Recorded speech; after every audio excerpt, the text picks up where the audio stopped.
let it play, boy.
Who's the greatest?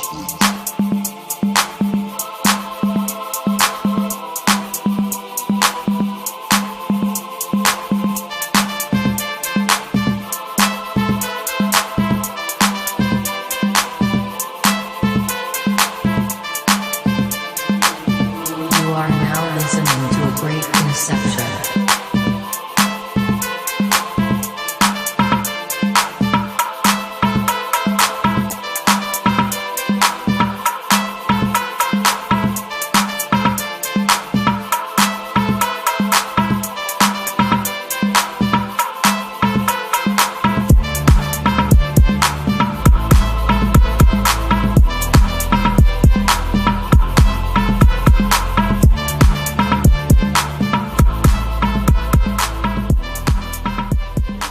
Yeah, go.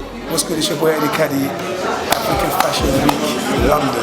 We're here in the UK celebrating everything from the motherland. That's why I look so fantastic. But right now it's not about me, it's not about BLACKICETV7. You know laughter is the best medicine, and the local pharmacist, Wakanda forever. We got BLACKICETV7 doing absolute bits for the UK culture, doing bits for the scene. More power to you, man, and more power to everyone following the movement. Respect. Hey yo, peace world, this is the Love King of R&B, right here with Divine, also the humanitarian leader of the Love Life Foundation, and this is Black Ice TV. We're done. Big respect. When I get home tonight, I'll be watching BLACKICETV7, man. Big respect. Yes. Big up to BLACKICETV7. BLACKICETV7, rise up BLACKICETV7.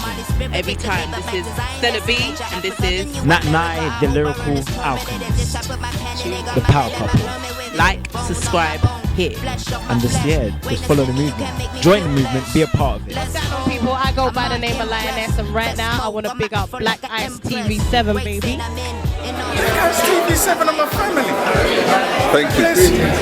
Mr. here from AWF. We're here at the Caribou Centre in Brixton celebrating the 132nd birthday of Marcus Messiah Garvey. Very important that we celebrate people like Marcus Garvey. You know, never in history has there been a man that tried to unite the black world. Black people in the Caribbean, black people in Africa, South America. So we try to unite us on all 7 continents on the earth. So we're honoured to come here today to big up the man himself, my spiritual father Marcus Garvey. And I'm honoured to be on BLACKICETV again, so yo, keep it black and we're keeping the eyes, we're shining. That's the state. Man's watching COE in my mind, because the thing, you know, BLACKICETV is alright, they alright. I'm not saying them, they alright. COE is the thing, Yeah. This is Tasha Makita, and you are watching BLACKICETV7. Bless the love. Peace family, it's 19 Millies. Tap in with the hottest in the streets, aka BLACKICETV. Make sure y'all tap in with him anytime he drops some content, because you know it's real. Peace. I like BLACKICETV. Take care of yourself. Yeah. People, you see it, we're going to see each other soon, yes, and you're going to get more info, more information. Yes. BLACKICETV7. BLACKICETV7. Yo, this is your boy Ashley Waters. I want to big up BLACKICETV7. Against all the wrongs for my leaders ass gone. All my leaders ass gone. I thought they did just so wrong. Which gives you the full dictation of what a black people look like that were coming from Africa at the time. As we were talking about yesterday, we were talking about the silks, the clothes that actually wear the clothes they wear. Then you would kind of understand where that person looked like at that time. And he wasn't in chains because this is the 1500s. Slavery started at what, 14 something? So, of course, he's a free man or a free child. So, the reason why you see the three and you see the black man as the young one is because it brings, as I said to you earlier on, it's youth. Someone that is new, they will portray as someone young. Yeah, someone that's with wisdom, they got the wisdom, the wise man, and whatsoever. But you would see sooner or later, the more deeper they go into slavery, the more they start to remove the last king that is black. Because today, majority of the time, the three kings are European. Go to our next one. And it starts to go further back into slavery. What is happening now? Person looks a bit older, isn't it? Yeah, is he one of the three kings? No. Where is he?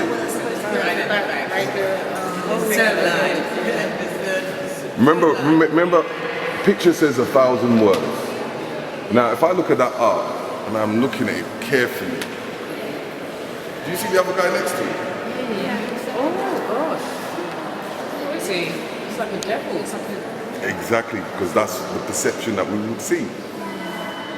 Because remember, a lot of artwork, it comes in forms of coding, and they will do it in certain ways. The more stronger that they were in slavery, the more they were able to push us out of the scene.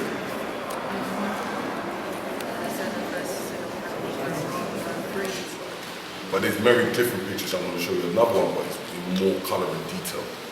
So when you look at it, you realise that, and I used to say to the children, Sankofa, the reason being is, I'm wearing an air stud. A lot of people say, oh, you couldn't wear an air stud, blah, blah, blah, blah. From long time periods, we've always been wearing air studs. We've always been wearing jewellery, we've always been wearing flamboyant clothes. So it doesn't make a difference from a rap star to a guy like that. Because we've always been like that. And he's very handsome. The face is so we like great things. So in the same formality, you see they bring the youth together, right? Usually they try to bring their wisdom and things like that to try to override us. But they had to represent in that period because they still had some significant power at that period of time, before even the Ottomans took over the whole Islamic movement. So you can see his style, the way he is, and most of the pictures you will find that if you go even into the National Gallery Museum, you're going to find a Vox, because he only gave you a small percentage yesterday. But if he gave you the full lecture of what it is, you're going to see the Moors period rife all the way through, because most of them did that. If it wasn't to them, all the hospital tools that they have in the hospitals, mathematics, buildings, all this won't exist. But what the Arab society did was to put themselves in the middle of it. So now what they say, they don't say it in the Moorish period, they'll say in the time of Islam. So they put Islam in between. So then that's how they break it down to making that it's so-called Arab. But there was a unification there. But the issue with the unification is that they like to barter with each other. Now, in forms of books, because I always like to explain this, is where do you think the books came from in the period of the Tudors? Because remember, before they started writing into the books, they had to have the paper, the canon. Where would you think that book will come from? The empty, exercise book, we might as well put it today. Where would you think it will come from?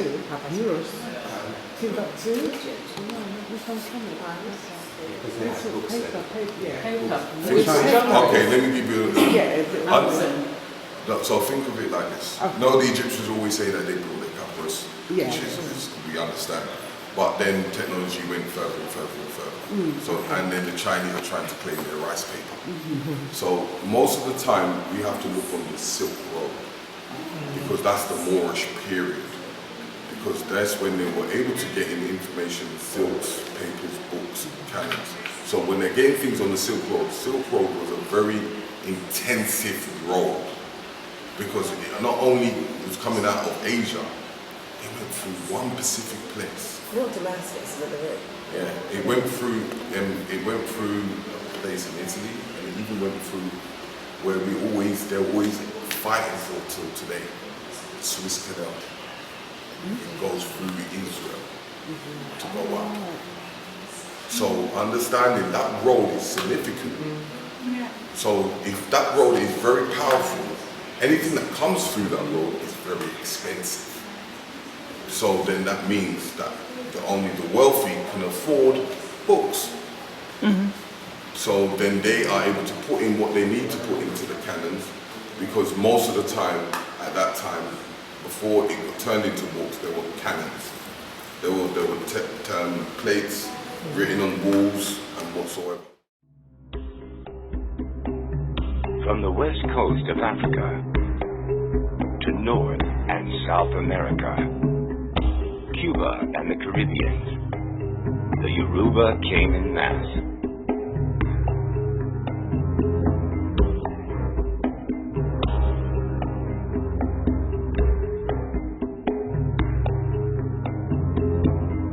The Yoruba were a people who came from a thriving empire, an empire that had subject states, an empire that was well organized, well structured, well founded.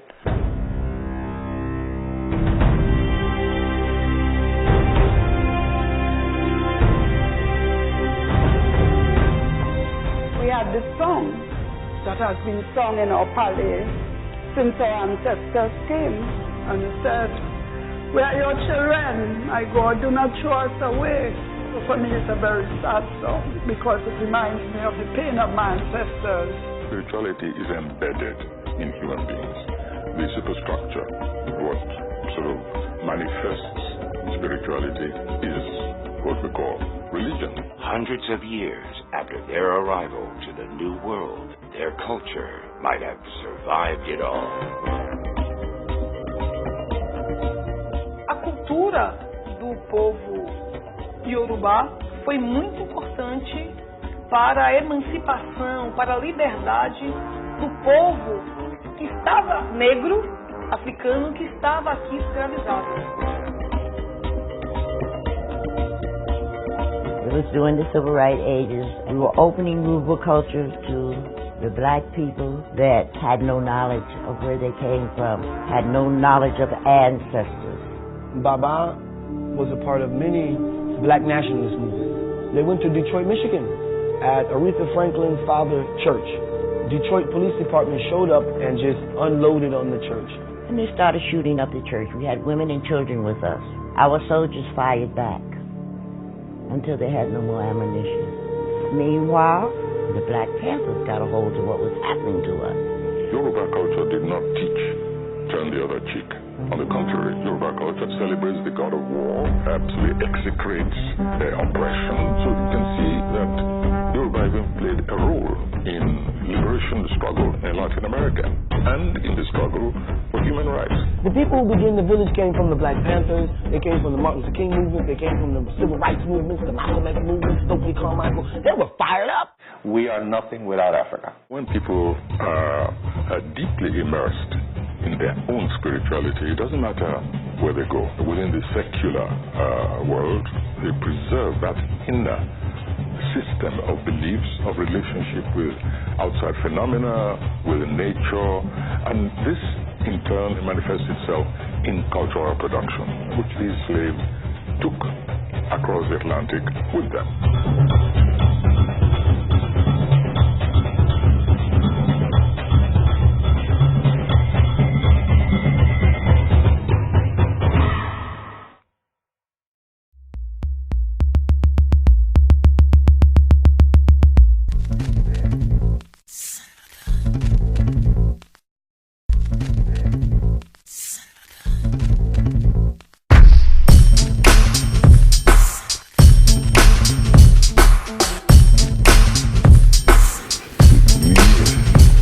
Yes, this is Terry Riggs, Mr. Riggs, and we are with the one and only and the biggest two artists in the world.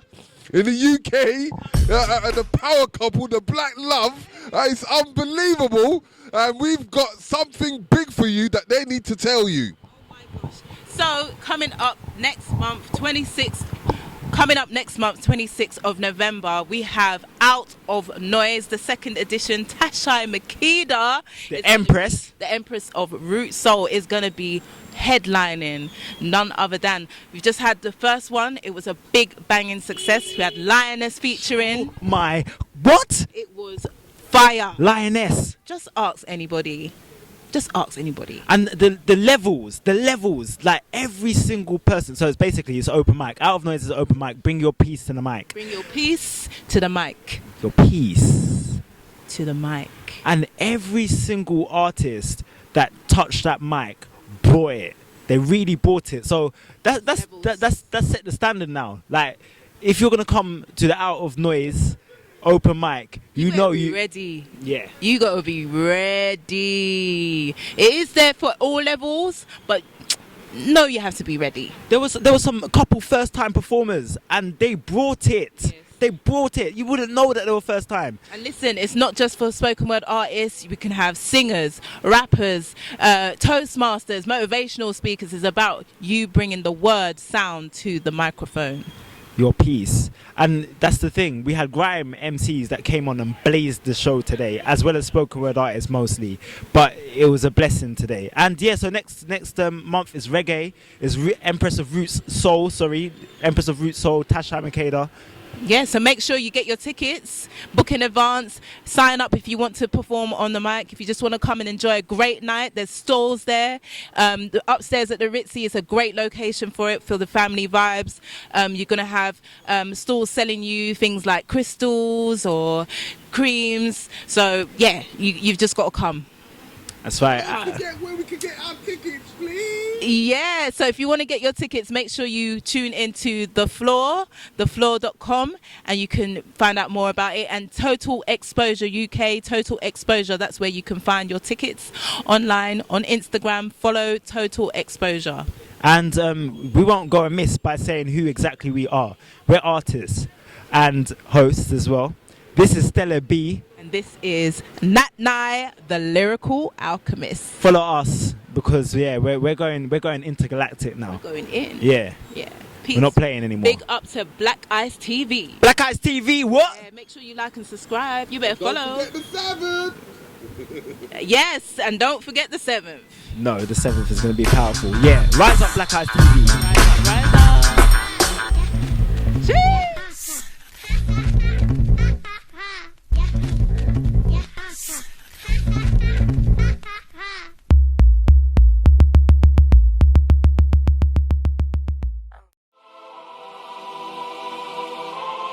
Who's the greatest?